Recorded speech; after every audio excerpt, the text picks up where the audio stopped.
Assalamualaikum warahmatullahi wabarakatuh. Perkenalkan, nama saya Aditya Falabibi. Saya mahasiswa Prodi Ilmu Pemerintahan Universitas Tanjung Pura Pontianak. Di sini, saya akan menjelaskan materi dari buku yang ditulis oleh Suhardiman yang berjudul Birokrasi dan Public Governance. Adapun, pada bab pertama akan menjelaskan tentang definisi dan aliran birokrasi. Pada bab pertama, menjelaskan tentang beberapa poin. Yang pertama, definisi birokrasi, yang kedua, makna birokrasi, yang ketiga, aliran birokrasi, dan yang keempat, mazhab birokrasi. Baik, yang pertama, definisi birokrasi. Menurut Kartasaputra pada tahun 1994, birokrasi adalah pelaksanaan perintah-perintah secara organisatoris yang harus dilaksanakan sedemikian rupa sehingga dan secara sepenuhnya pada pelaksanaan pemerintahan melalui institusi atau kantor-kantor. Yang kedua, menurut Priyo Budi Santoso pada tahun 1997, birokrasi adalah keseluruhan birokrasi pemerintahan yang menjalankan tugas-tugas negara dalam berbagai unit organisasi pemerintahan di bawah departemen dan lembaga-lembaga departemen, baik di pusat maupun di daerah, seperti tingkat provinsi, kabupaten, kecamatan, maupun desa dan kelurahan.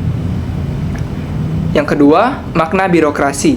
Menurut Max Weber dan Hegel, birokrasi diartikan sebagai birokrasi legal rasional yang bekerja secara efisien dan efektif. Birokrasi tercipta karena kebutuhan akan adanya penghubung antara negara dan masyarakat untuk mewujudkan kebijakan-kebijakan negara. Artinya birokrasi dibutuhkan baik oleh negara maupun oleh rakyat. Yang ketiga, aliran pemikiran. Aliran pemikiran tentang birokrasi ini dikenal dengan istilah teori. Dalam ilmu politik, terdapat beberapa teori yang menonjol dalam pembentukan institusi atau birokrasi di berbagai negara. Yang pertama, teori rasional administratif model. Teori ini menggambarkan proses pengambilan keputusan dalam organisasi publik yang bersifat rasional dan administratif, artinya keputusan diambil berdasarkan analisis logis, efisiensi, dan perhitungan manfaat terhadap biaya yang optimal. Pengambilan keputusan berfokus pada aturan, formal, prosedur, dan standar administrasi yang terstruktur. Selanjutnya, teori power block. Dalam teori ini, pengambilan keputusan didominasi oleh kelompok-kelompok kekuasaan atau power block yang memiliki kepentingan besar dalam kebijakan publik. Keputusan lebih banyak ditentukan oleh pengaruh kelompok elit atau aktor-aktor yang memiliki kekuatan ekonomi dan politik. Yang ketiga, teori birokrat oversupply model. Teori ini menyoroti bahwa birokrasi cenderung memproduksi layanan publik yang melebihi kebutuhan masyarakat. Hal ini bisa terjadi karena birokrasi ingin mempertahankan eksistensinya atau memperbesar pengaruhnya sehingga anggaran dan sumber daya dialokasikan secara berlebihan. Yang keempat, teori neo-public service. Teori ini menekankan pada pelayanan publik yang berorientasi pada kepentingan warga negara, bukan hanya efisiensi administratif. Pelayanan publik bertindak sebagai fasilitator yang mendengarkan aspirasi masyarakat, menghargai partisipasi mereka, dan berfokus pada pembayaran komunitas. Yang keempat, mazhab tentang birokrasi. Dalam paradigma pemikiran tentang bagaimana birokrasi lahir, para ahli sosial politik berpendapat bahwa pada umumnya terdapat dua mainstream pemikiran menurut Budi Setiono. Yang pertama, birokrasi lahir sebagai alat kekuasaan yang kemudian memunculkan mazhab kekuasaan. Dan yang kedua, birokrasi lahir dan dibentuk karena kebutuhan masyarakat untuk dilayani yang kemudian memunculkan mazhab kebutuhan rakyat. Bab 2, pemikiran Weber tentang birokrasi. Adapun beberapa poin yang akan dibahas pada bab ini. Yang pertama, pemikiran Weber tentang birokrasi. Yang kedua, kritik terhadap pemikiran Weber. Dan ketiga, jawaban Weber atas kritik. Yang pertama, konsep pemikiran Weber tentang birokrasi. Pemikiran Weber tentang birokrasi diawali dengan pemahaman Weber tentang sifat-sifat manusia dan pengaruhnya bagi manusia itu sendiri. Pemikiran pertama, Weber dikenal dengan social action. Social action menyatakan bahwa semua aktivitas manusia digerakkan oleh maksud tertentu.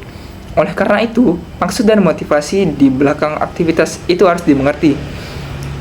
Aktivitas-aktivitas yang dilakukan manusia bisa dikelompokkan ke dalam beberapa tipe, yaitu yang pertama, tipe afektif, yaitu aktivitas manusia yang didominasi karena luapan emosi, amarah, dan sedih.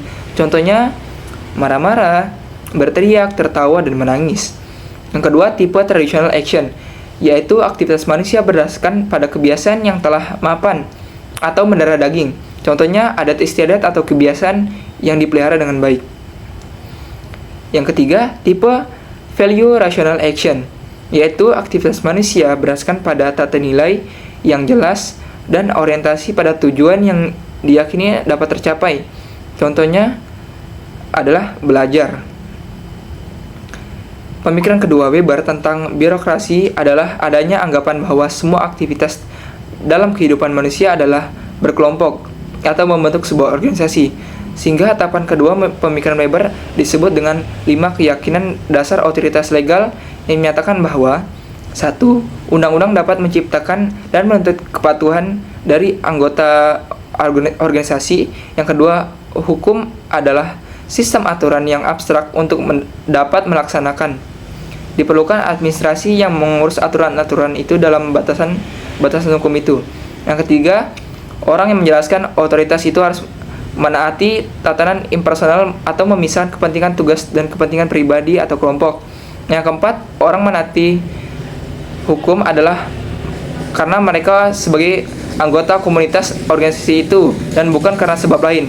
Yang kelima, keputusan tidaklah kepada orang yang memegang otoritas melainkan kepada tatanan hukum yang impersonal yang telah memberikan wewenang kepada orang itu.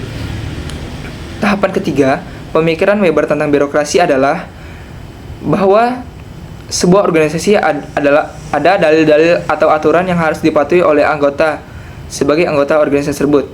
Dalil itu disebut dengan 9 dalil otoritas legal yang berisi tentang aturan bahwa yang pertama, tugas-tugas pejabat organisasi atas dasar yang diatur dan berkelanjutan. Yang kedua, tugas dibagi dalam tahap-tahap berbeda dari segi fungsional, masing-masing dilengkapi kewenangan, otoritas, dan sanksi yang sesuai dengan tingkatannya. Yang ketiga, jabatan-jabatan diatur secara hierarkis. Yang keempat, aturan-aturan yang mengatur pekerjaan bisa bersifat teknis atau legal. Yang kelima, sumber-sumber institusi, misal fasilitas dan kewenangan. Yang keenam, dibedakan dengan sumber-sumber individu secara pribadi. Yang ketujuh, pemegang jabatan tidak dapat mengambil jabatannya sebagai milik pribadi. Yang 9, administrasi didasarkan atas dokumen tertulis. Yang 9, sistem kekuasaan legal dapat memiliki banyak bentuk, tetapi yang paling murni adalah staf administrasi birokrasi. Yang kedua, kritik terhadap pemikiran Weber. Ada banyak sekali kritik yang ditunjukkan kepada Weber. Kritik-kritik terhadap karya Weber tersebut diantaranya adalah sebagai berikut. Yang pertama, kritik dari Merton dan Selnick bahwa penekanan pada ketepatan dan reliabilitas dalam administrasi dapat mengakibatkan kegagalan dengan sendirinya. Jika para pejabat dianggap untuk melayani publik, maka norma-norma impersonal yang menuntut tingkah laku mereka dapat menyebabkan konflik dengan individu-individu warga negara. Yang kedua, kritik dari Reinhard Bendix bahwa efisiensi organisasi tidak dapat dinilai tanpa mempertimbangkan baik aturan-aturan formal maupun sikap-sikap manusia terhadapnya. Dia menantang adanya kemungkinan untuk mematuhi peraturan perundang-undangan tanpa campur tangan nilai-nilai sosial dan politik pada umumnya. Faktor-faktor di luar peraturan harus dipertimbangkan dalam menginterpretasikan tindakan pejabat. Yang ketiga, jawaban Weber atas kritik. Dari kritik-kritik yang muncul terhadap karya Weber tentang birokrasi legal rasional, bisa disimpulkan hakikat terhadap pendapat antara Weber dan pengkritiknya mencakup 2 hal. Yang pertama, mempersoalkan validasi empirik, baik historis maupun prediksi, ulasan tentang sifat dan perkembangan administrasi modern. Yang kedua, ada yang lebih penting adalah penolakan terhadap pengkaitan tipe ideal birokrasinya dengan konsep-konsep rasionalitas dan efisiensi. Bab 3, Patologi birokrasi. Adapun pada bab ini akan menjelaskan tentang 2 poin. Yang pertama, konsep patologi birokrasi, dan yang kedua, kelompok-kelompok patologi birokrasi. Jadi yang pertama, konsep patologi birokrasi. Patologi yang berarti penyakit adalah istilah yang diadopsi dari bidang medis, yaitu penyakit yang biasa menyerang setiap orang dari keadaan sehat menjadi sakit. Patologi birokrasi diartikan sebagai penyakit-penyakit yang diderita oleh birokrasi, baik skala kecil maupun skala besar. Penyakit-penyakit birokrasi yang dimaksud antara lain berupa inefisiensi, inefektivitas, organisasi para pejabat, organisasi yang tambun, organisasi yang lamban, dan sebagainya. Jadi apabila di suatu negara terkena patologi, sehingga menjadikan lembaga birokrasi itu tidak sehat dan akan sulit diharapkan menghasilkan kinerja yang optimal. Yang kedua, kelompok-kelompok patologi birokrasi. Menurut Sondang P. Siagian, patologi birokrasi yang sekarang ini ada bisa dikelompokkan menjadi beberapa bagian, yaitu antara lain, yang pertama, patologi tentang persepsi dan gaya manajerial. Sebagai berikut adalah penyalahgunaan wewenang dan jabatan, fobia terhadap kritik, korupsi, dan sogok. Yang kedua, patologi birokrasi pada hal kurangnya pengetahuan dan keterampilan. Contohnya yaitu pelayanan kurang memadai karena kurang pengetahuan dan keterampilan, butuh peningkatan kualitas terutama dari rekrutmen dan kaderisasi. Dan yang ketiga adalah patologi dalam hal penyelenggaraan peraturan perundang-undangan, yaitu semua aspek kehidupan berbangsa telah diatur oleh perundang-undangan seperti korupsi, suap, disiplin, pencurian, dan pembayaran pajak. Nah, sedangkan dari patologi dalam hal perilaku disfungsional yang negatif adalah birokrasi berperilaku sombong, berbelit-belit, acuh tak acuh. Seharusnya setiap aparat birokrasi memenuhi 3 syarat, yaitu knowledge, skill, dan attitude. Bagian yang terakhir adalah kesimpulan. Buku ini membahas birokrasi dari segi definisi, teori, dan masalah yang dihadapinya. Birokrasi didefinisikan sebagai sistem administrasi untuk menjalankan tugas pemerintah dengan tujuan mewujudkan kebijakan negara dan melayani masyarakat.